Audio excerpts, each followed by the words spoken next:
This video is intended mainly to be a tutorial for how to build this super smelter, which only works in Bedrock. And if that's what you're here for, you can skip to the timestamp shown on screen or scrub along the scroll bar to the tutorial chapter. If you would like to hear an explanation of how this smelter works, use the timestamp shown on screen now or scrub to the explanation chapter.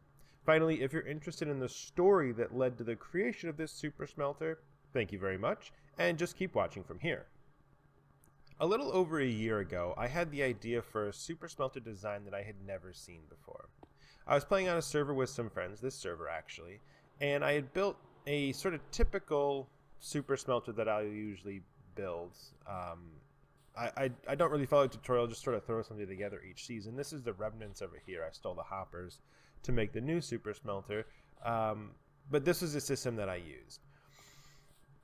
And I kept getting frustrated with how long it would take to get my smelted items back. In theory, this super smelter was really fast because it splits a stack of items evenly across 64 furnaces, so each furnace only has to smelt one item, but in reality, it's not really all that fast.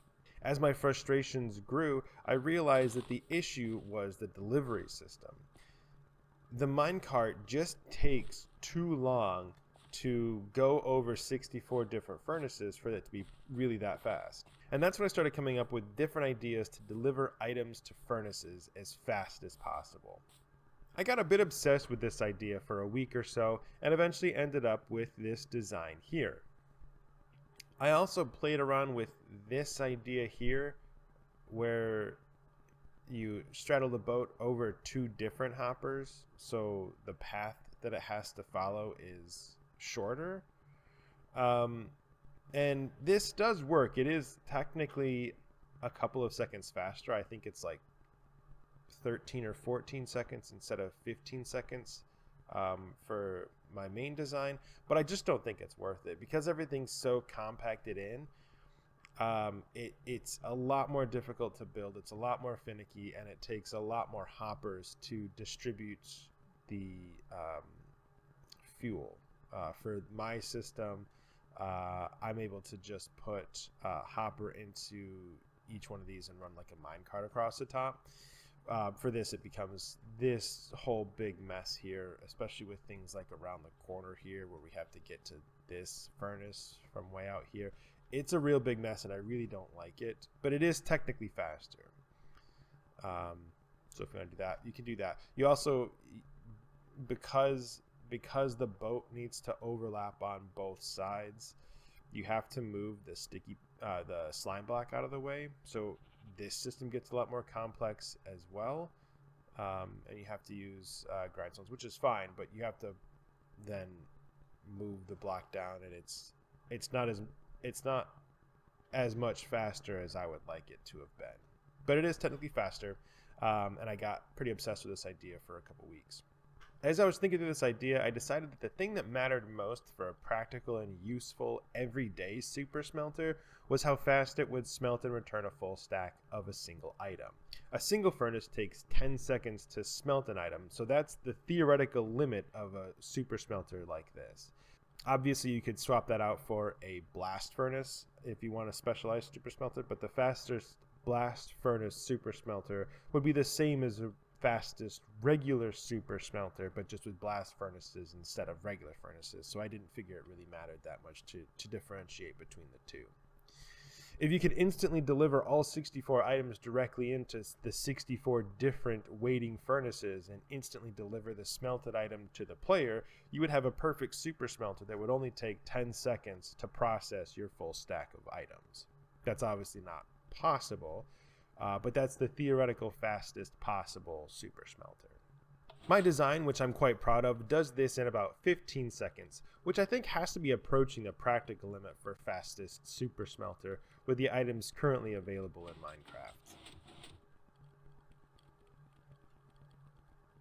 The way this super smelter works is quite simple, but I swear I looked really hard to find someone that had come up with this before, and I was completely unable to find anything even remotely similar to this. If someone else has come up with this before and you know about it, please let me know in the comments, because I'm really curious to see if anyone else has come up with this. And like I said, I created this idea originally over a year ago, and I'm just now getting around to making a video for it. And I still haven't seen anyone that's put out a furnace that's similar to this. The main mechanic, as you've seen, is slime blocks pushing boats to slide across ice blocks, with the boat with chest hanging over the hoppers.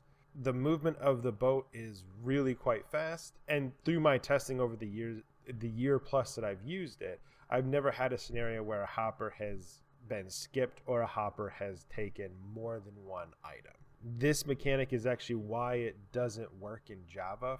For some reason, the boat sliding mechanic is different in Java, and the boat skids to a halt almost immediately as it's trying to slide over these hoppers.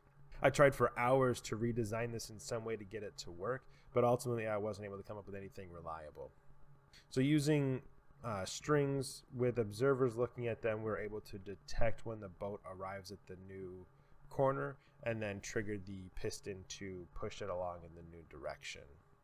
If you're playing on a server and you're having trouble with the boats getting stuck here, you can play around with these timings, either moving it closer or adding some delay to allow the boat to fully settle here first. You'll just have to play around with it and find some timings that work. And then to identify when to send the collection boat, I have a comparator reading from the hopper underneath the first furnace. So when the first item is finished smelting, it sends a redstone signal. This layout here, the inner boat track is actually shorter than the outer, the collection boat track is actually shorter than the distribution boat track, because this runs directly under the furnaces, where this runs on the outside of the furnaces. And that actually causes some weird timing issues. It's, I think, easier to keep this bottom track the same size as the top track and just move that with hoppers. But this is technically faster, so that's why I've built it this way. But you have to delay the signal for when to send the boat out, because if you try to send this boat as soon as this item is finished, because of the shorter path, you'll actually miss a bunch of items on this last leg of the super smelter. This signal also triggers the top boat to go around another cycle. That is so that if you put in more than one stack of items, it will re-trigger each time until the boat is empty and there's no more items to smelt. So you can put, however many stacks you want in there, and the system will keep running until all of them are finished. There's a couple things about this system that I don't like. First of all, I don't like that it only works for Bedrock. And second of all, I don't like that these are boat with chest. I can't tell you how many times I have accidentally right-clicked and put myself in the boat, which then can cause some issues with moving this boat out of position once you get out of it. I would much rather prefer this to be a regular chest or a hopper or a minecart with chest, something else. But boat with chest is the only thing that works for this system. I also don't like that you have to trigger it manually. I think ideally I would like it if once you placed the items in the storage chest, whatever that would have been, they would have started getting pulled out automatically, but this system has to be triggered manually for it to start sending out. So those are a couple things I don't like about it. All in all, like I said, I've been using this system in my world that I play on with my friends for over a year now, and I've absolutely loved it. It's been a fantastic system to have. It just does have a few quirks, and it's incredibly fast. All right, building this is actually quite simple. You start with some block that won't get pulled by slime bugs, basically. You could do obsidian. I like the glazed terracotta, but any block that you can put here, any full block that you can put here that won't get pulled by a slime block will be effective. So start with your glazed terracotta and do 17 blocks out this way.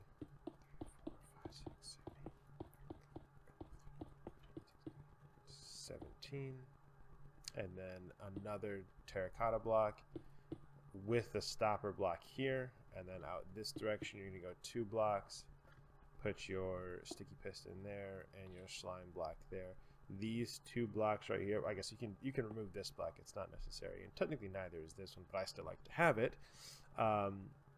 But these just make sure that they, if you have any two blocks right here, make sure that they do not get pulled by a sticky piston or by a slime block. And then 17 blocks out again in this direction, and just repeat that until you make your way all the way back to the beginning.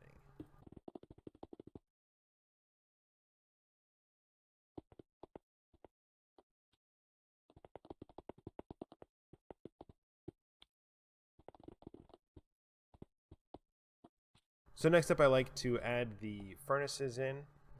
So you'll start here, you go up 3 blocks. So this row is where the boat will travel at. This row is where the hoppers will be, and this row is where the furnace is at. And you'll start your row right here. So make sure that there's a 1 block gap right here. And then place 16 furnaces, which should bring you to right here. And then a temporary block here, and then another block there. And now 16 furnaces again.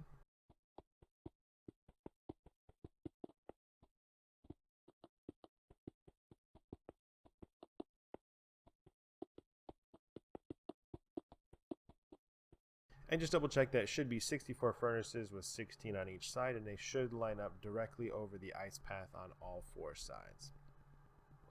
From there, I like to then place the hoppers underneath. That's why I like to do the furnaces first, so that now you can just place these underneath and they'll point in the correct direction. If you want to do the hoppers first, you have to place temporary blocks here so you can get them to point down, but I just like doing it this way here. Alright, then on top of each of the furnaces goes another hopper pointing straight into it, just like this. And then after that, you do a ring of blue ice around the outside.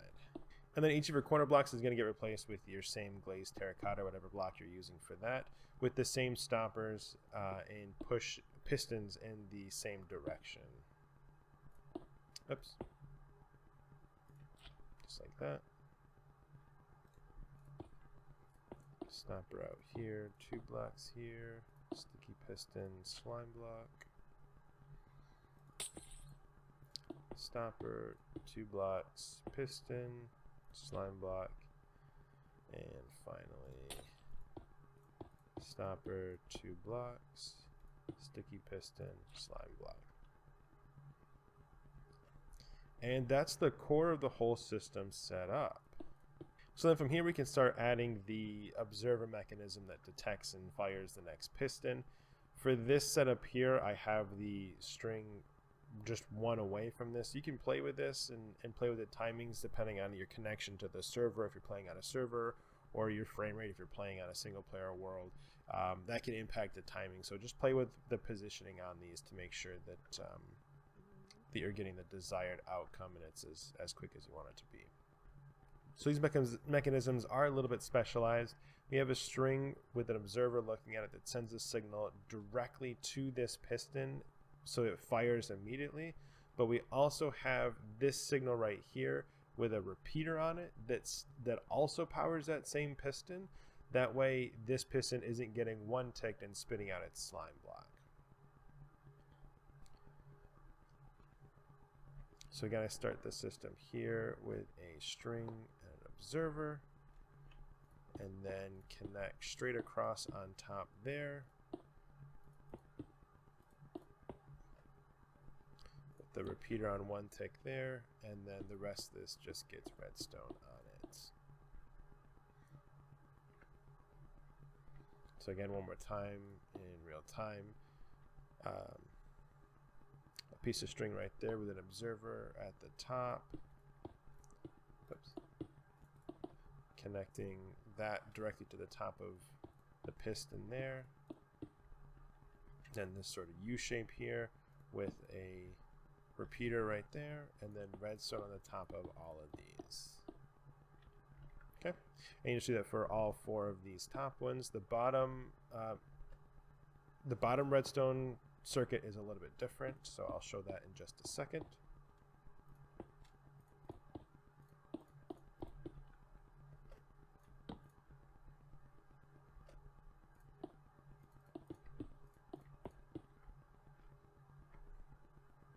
And this first, wherever your starting block is, you don't have to have one of those mechanisms because you don't want it to fire when the boat comes in. All right, and now with that, you should be able to place your boat down and give this a test fire. Perfect. If you do have any issues with that, you have to play with some of the timings on them, potentially adding delay or moving the location of the string. You'll just have to play around with that and figure it out for your current or for your own personal experience. It's a little bit different for the bottom segment. So underneath each one of these, you're going to build this circuit here. Through my testing, I found going 3 blocks out and then having your observer there, I found that to work the best in my experience. Part of this is just adding delay because, as I was saying before, this lower ring is shorter than the ring up top. So we have to slow down the boat on its path a little bit. So skip 3 blocks and then put your string down, observer facing out, and then just connect that line. Oops, I forgot a repeater on the first one. Repeater on 2 ticks right here. Sorry about that. This last one should be a repeater on 2 ticks. And you do all 3 of those, or you do that below all 3 of the circuits you set up top. Okay, and we're almost done here. So the last thing to build is the triggering mechanism for the boat to get sent out here. So we have this system here where we take a comparator out from the first hopper, and then at this point it's basically just connecting back to this piston here as well as this piston up here. This piston up here can fire immediately, but we need some delay going to this piston here so it doesn't fire automatically, again because the inner ring is shorter.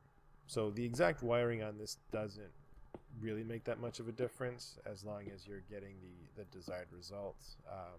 And this is what worked for me, having this repeater here on 4 ticks, a repeater here, and then a comparator going out there, that repeater on 1 tick. Again, however it works best for your system is fine. And then just wiring this directly up to this top piston so that triggers should be fine.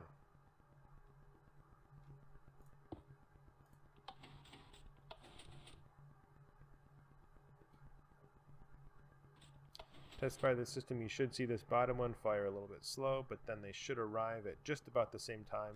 This one was a bit quicker, so you might want to add a little bit more delay there. Again, depending on your specific situation with your connection to your game. But yeah, you want these to arrive at basically the same time.